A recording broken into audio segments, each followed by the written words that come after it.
لا الہ الا اللہ پڑھ لا الہ الا اللہ۔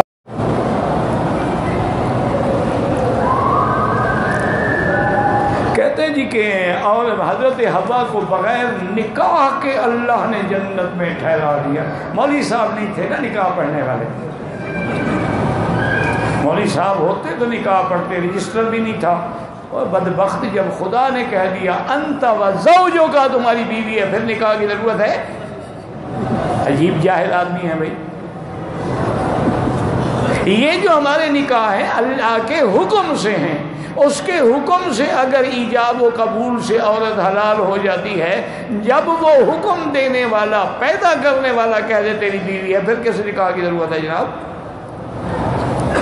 بس بیٹھے ہیں، چلو بھائی مفت کا مولوی ہے، تنگ کر سکتے ہو، کرتے رہو، پوچھتے رہو، اگر تمہیں تمہاری ماں کا نکاح نہ ہوا پھر تم حلالی ہو؟ نہیں، اگر بیوی حوا کا نکاح تم نہیں مانتے پھر تم کیسے حلالی ہو گئے؟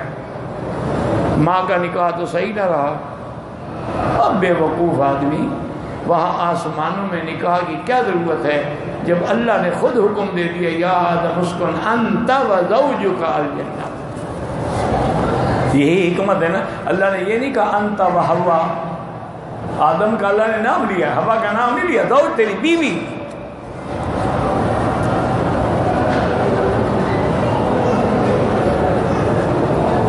اور یہاں سے یہ مسئلہ بھی نکلا کہ بیوی کا نام نہ لیا کرو، اس کے نام پر بھی پردہ رکھا کرو،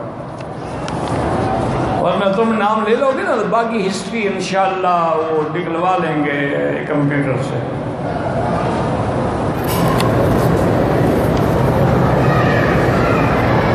کہتے ہیں کہ مکے مدینے میں جتنے دن ہم رہتے ہیں اگر بیوی ساتھ ہو تو اس سے مل سکتے ہیں، تو یہ مکے مدینے والے لوگوں کے جو بچے پیدا ہوتے ہیں یہ اوپر سے گرتے۔ اللہ کے بندے تمہاری بیوی ہے، کیوں نہ ملو؟ مکے مدینے میں یہ ہر جگہ گناہ منع ہے، اپنی بیوی تو حلال ہے۔ شرط یہ ہے کہ دونوں عمرے سے فارغ ہو چکے ہو۔